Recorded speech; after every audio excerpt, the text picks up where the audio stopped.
Thank you. Dr. Zanton, are you pro-choice with regard to patients making individualized medical choices?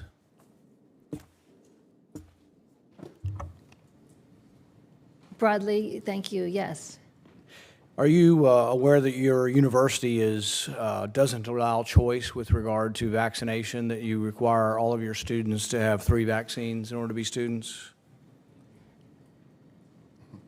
Yes. So it's sort of choice, but not so much when regarding vaccination.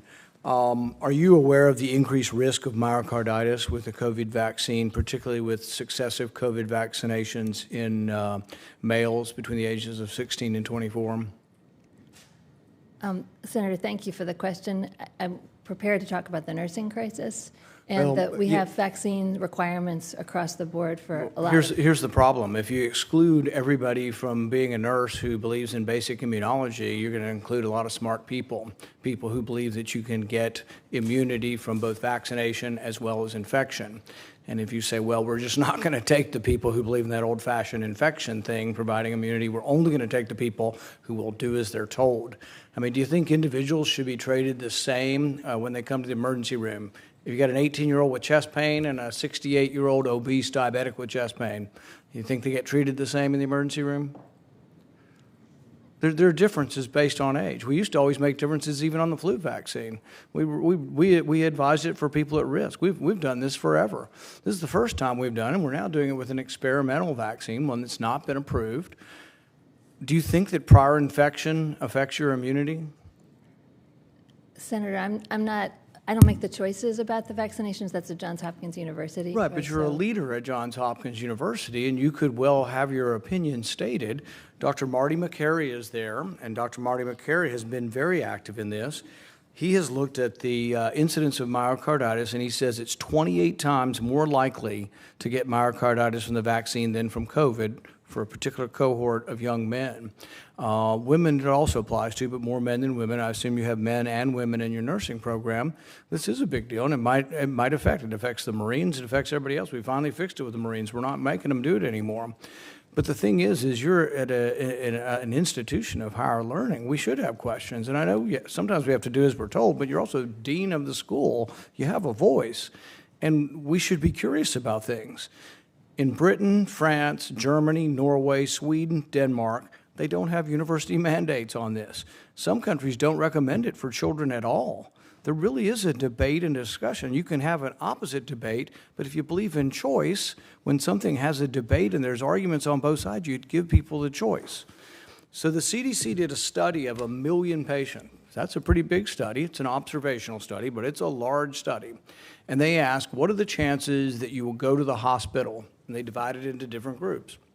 One group was vaccination, and it showed a 20 times, and this has been repeated a lot, 20 times lowering of your rate of going to the hospital if you've been vaccinated.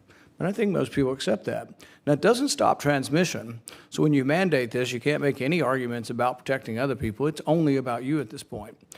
But what they also found in this study of 1 million people was that people who had not been vaccinated but had been infected on a prior occasion by COVID were 57 times less likely to go to the hospital. So it isn't an argument against vaccination. I mean, if you haven't been infected, you ought to be vaccinated, but you ought to have a choice.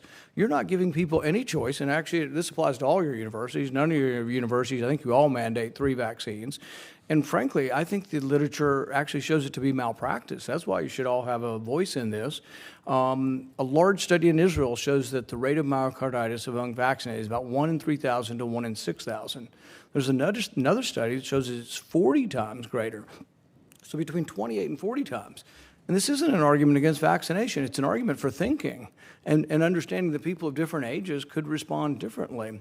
And so my hope and what I would offer to all of you is that people should speak up.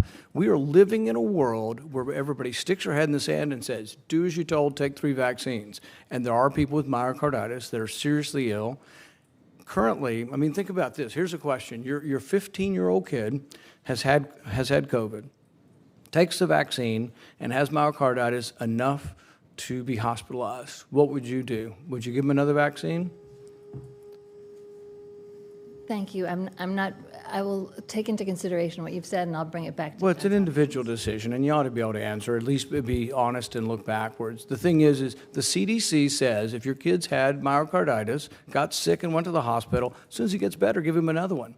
I think most parents in the country would say that's a stupid idea and defies all common sense, and they would resist this. But when the government tells you to do it, and it's a really stupid idea that defies common sense, guess what? People lose trust in government. We want to have trust in the people running our medical schools and our nursing schools. But somebody needs to ask these questions. Dr. Marty McCary's doing it. Dr. Vinay Prasad's doing it out at UC San Francisco. And it's a growing movement, but I would hope that you all will open your minds to at least thinking about the choice of the individual in medicine.